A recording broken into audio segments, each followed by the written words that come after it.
జై శ్రీమన్నారాయణ. అందరికీ శ్రీరామనవమి శుభాకాంక్షలు. శ్రీరామనవమి 27వ తేదీ జరుపుకుంటాము.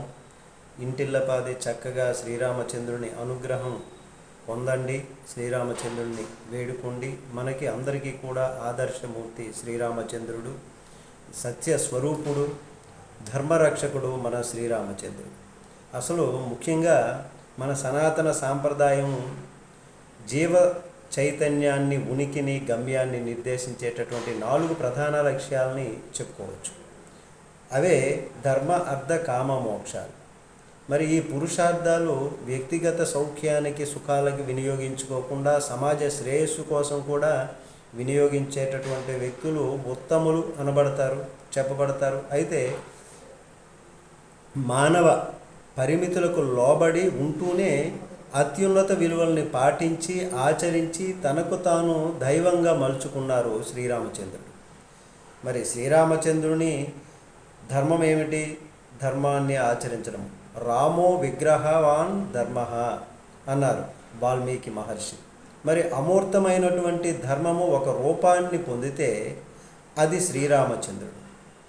ధర్మం అంటే కేవలము కొన్ని ఆచార వ్యవహారాలు మాత్రమే కాదండి.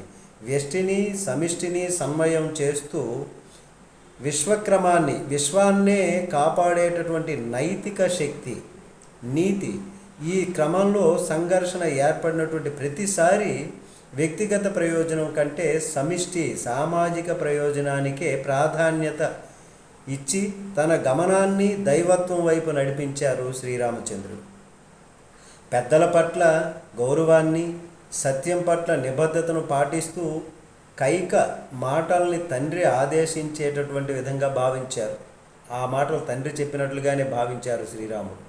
సింహాసనాన్ని అధిష్ఠించడానికి బదులు 14 సంవత్సరాలు అరణ్యవాసాన్ని అంగీకరించారు. పుత్రధర్మాన్ని కాపాడుకోవడమే కాక తండ్రి అసత్య దోషం నుంచి కాపాడారు తండ్రిని. మరి తన సౌఖ్యం కంటే ప్రజా అభిప్రాయానికే గౌరవాన్ని ఇచ్చారు. ప్రాణ సమానురాలైనటువంటి సీతామాతను కూడా పరిత్యజించి రాజధర్మాన్ని నిలబెట్టారు శ్రీరామచంద్రుడు. సమాజంలో ధర్మాన్ని కాపాడి శాంతిని నెలకొల్పడానికి తాటక నుంచి రావణుని వరకు కూడా లోకాన్ని హింసించేటటువంటి అధర్మపరులను సంహరించి వీరధర్మాన్ని రక్షించారు శ్రీరాముడు. శత్రు శిబిరం నుంచి వచ్చినటువంటి విభీషణుడికి ఆశ్రయం ఇచ్చారు. శరణాగతి ధర్మాన్ని పాటించినటువంటి ధర్మస్వరూపుడు ఆయన. మరి దశరథుని మరణానంతరము కూడా భరతుడు అరణ్యానికి వచ్చి అయోధ్య రాజ్య సింహాసనాన్ని స్వీకరించాలి అని వేడుకున్నప్పుడు స్వామి ఏమంటారో తెలుసండి. తండ్రికి ఇచ్చినటువంటి మాటను తప్పనని చెప్పడం రామచంద్రుని ధర్మనిరతికి, సత్యనిష్టకు పరాకాష్ట అని చెప్పాలి. భారతీయ సాంప్రదాయంలో అర్థం అంటే ధనమే అనుకుంటాం మనం.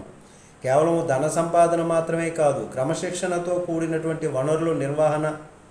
అయోధ్య కాండలో 100వ సర్గలో రామచంద్రుని అర్ధ నిర్వహణ సామర్థ్యం కనిపిస్తుందండి. అందులో అరణ్యవాసంలో భరతునికి చేసినటువంటి ఉపదేశంలో రాజ్య అభివృద్ధికి తోడ్పడేటటువంటి ఉత్తమమైనటువంటి ఆర్థిక సూత్రాలని మనం గమనిస్తే రాముని పరిపాలన దక్షత, సామర్థ్యము, ఆర్థిక వనరుల నిర్వహణ మనకు అర్థమవుతుంది.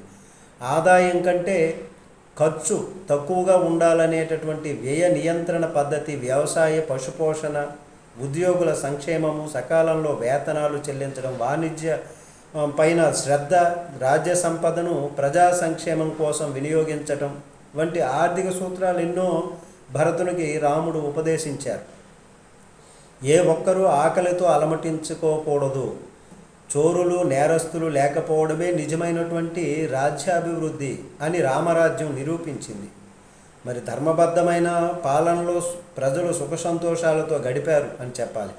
అర్థం ఎప్పుడు కూడా ధర్మానికి లోబడే ఉండాలి. ధనమే ముఖ్యం అనుకొని బ్రతకూడదు, ధర్మానికి బద్ధులై లోబడి ఉండాలి అని రాముడు భావించారు. ధర్మ విరుద్ధమైన సంపద వినాశనానికి దారి తీస్తుందని రావణాసురుని సంపద నిరూపించింది. రావణాసురుడు మిగిలాడా?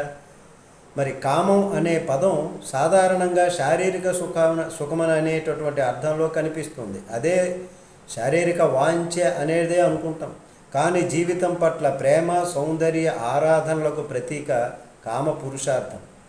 కామాన్ని ఎలా ధర్మబద్ధంగా అనుభవించాలో రాముడు ఆదర్శ జీవితం మనకు నిలువెత్తు నిదర్శనంగా చెప్పాలి. రాజులకు అనేక మంది భార్యలు ఉండటం సాధారణమే. కానీ సీతాదేవికి ఒకే మాతకు అంకితమై ఏకపత్ని వ్రతాన్ని పాటించారు శ్రీరాముడు. కామాన్ని ఒకే వ్యక్తి పైన స్థిరీకరించి దాన్ని పవిత్రం చేయడం ద్వారా కుటుంబ వ్యవస్థను బలోపేతం చేశారు రామచంద్రుడు. ధర్మబద్ధమైన కామం రామునిది.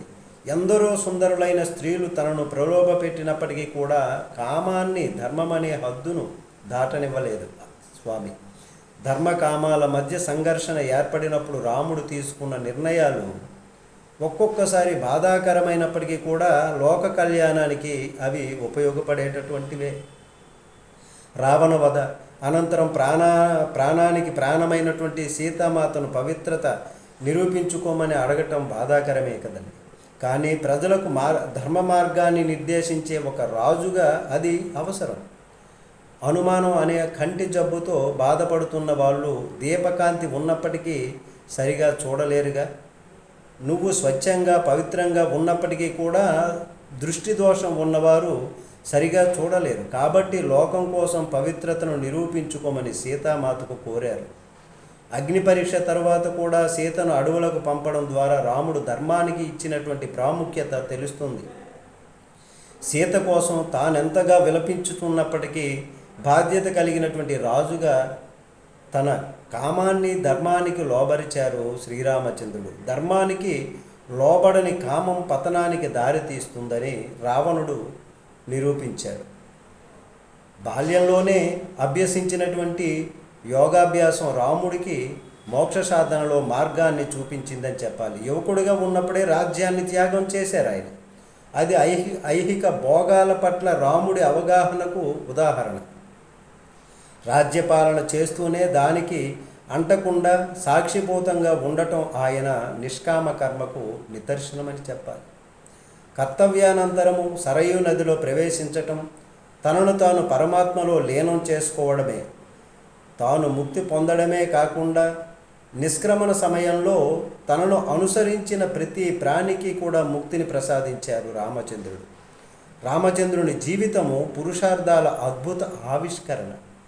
ఈ పురుషార్థాలు దేనికవి విడివిడిగా కాక పరస్పర సమన్వితమై ఉంటాయి. ధర్మము లేని అర్థము అనైతికమే, ధర్మం లేని కామము వినాశకరమే, అర్ధకామాల లేని మోక్ష సాధన అసాధ్యం. వీటన్నింటినీ సమన్వయం చేసిన పరిపాలనే రామరాజ్యం. ధర్మం కోసం ఎంతటి త్యాగానికైనా సిద్ధపడటం, సంపదను సమాజ శ్రేయస్సుకే వినియోగించటం, ప్రేమను పవిత్రంగా బాధ్యతాయుతంగా నిర్వహిస్తూనే మానసిక ప్రశాంతతను, ఆధ్యాత్మిక ఉన్నతిని సాధించడము, ఇలా శ్రీరాముడి జీవితం ప్రబోధాత్మకం. పురుషార్థ సమతుల్యతకు ఆ ఆదర్శమూర్తే దిక్సూచి. కాబట్టి ఆదర్శప్రాయుడు. ప్రాణులను, సర్వ జగత్తులో ఉన్నటువంటి 84 లక్షల జీవరాశులను కూడా ప్రేమించారు. చెట్టును ప్రేమించారు, పుట్టను ప్రేమించారు, అనేక అనంత జీవరాశులను ప్రేమించారు. సమతౌల్యంగా తండ్రి వలె సాకారు. ఆదర్శమూర్తి అయ్యారు మన శ్రీరామచంద్రుడు. మరొక్కసారి అందరికీ కూడా శ్రీరామనవమి శుభాకాంక్షలు. జై శ్రీమన్నారాయణ.